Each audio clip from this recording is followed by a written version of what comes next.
હું બોલતો બંધ નહીં થાવ જ્યાં સુધી સતુ ભુવા મારા જસા ભુવાની માફી ન માંગે ને ત્યાં સુધી બોલતો બંધ નહીં થાવ. અને એની પાસે આજે એક રાતનો ટાઈમ છે.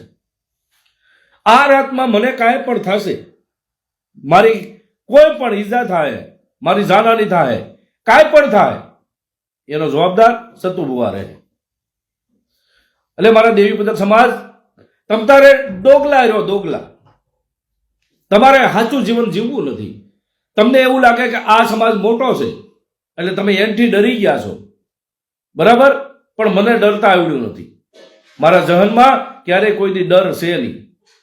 મરવાનું એકવાર છે, જિંદગી મળી છે એકવાર છે, મરવાનું એકવાર છે, તો ધર્મના નામે કેમ ન મરીએ?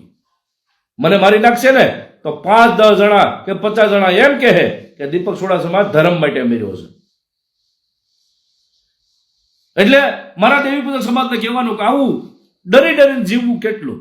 સમાજનું અપમાન થઈ જાય, આપણા કોઈ શૂરવીરો હોય એનું અપમાન થાય, દેવીનું અપમાન થાય, દાદાઓનું અપમાન થાય, અને આપણા ત્યાં જઈ અને દેવી પૂજકના અપમાન કરવામાં એનો પૂરેપૂરો ફાળો હોય તો મારો દેવી પૂજક સમાજ અત્યારે બોલતો નથી.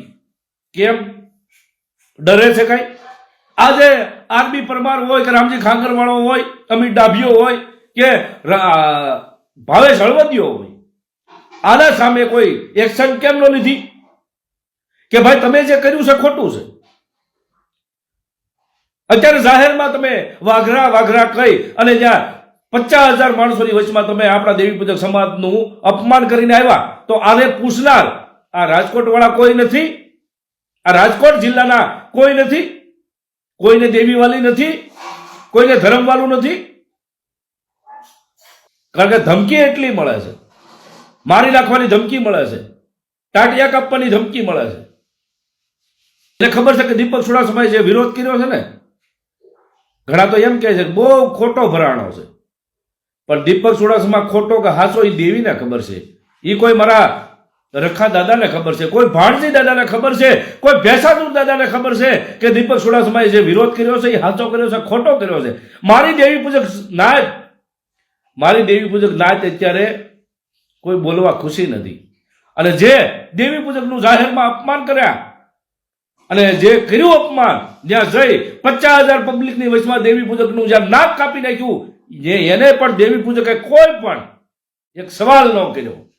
એટલે હવે સાચો ફેસલો હું લઈશ. ભલે મરવું પડે, મરવાથી બીતો નથી. હવે જાહેરમાં આવું છું અને જાહેરમાં આવીશ, જેને મને મારવો હોય મારી નાખે, પણ દેવી માટે હું પીછેહટ ક્યારેય નહીં કરી. પીછેહટ ક્યારેય નહીં કરી. પહેલેથી મારા જે આ કહે ને દેવી પૂજક, હા, ખૂન કાયદેસર દેવી પૂજકનું છે, પણ ક્યારેય કોઈ અમને અસન્માનથી બોલાવે, ખોટી રીતે અમારી આબરૂ કાઢે, એ સહન નથી થતું. કોઈ પણ હોય, મારા સમાજનો કેમ નથી? તમે જોયું જ છે. પહેલા તો મારા સમાજમાં જે લકડકંદા છે, જે ખોટી રીતે સમાજને દોઈ પીવે છે, દાવા દારૂડિયાને બધા દેવી પૂજકો ભેગા થઈને ટાટિયા ભાંગી નાખો, કોઈ નહીં કરે ભાઈ, કોઈ નહીં કરે. આ એક્શન મારે જ લેવું પડશે. હું કોઈને મારીશ નહીં, પણ હું હામો જવાનો છું. હવે ભલે જ્યાં સતુ ભુવાની જ્યાં હામું જવું પડે, મને મારી તો નાખશે ને કોઈ?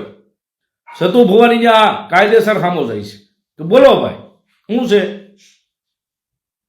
અમે કઈ ખોટું કીધું? આમાં અમારા સમાજનું અપમાન કર્યું, અમારા ગઢિયાઓનું અપમાન કર્યું, પણ તમને એનાથી કોઈ મતલબ નથી.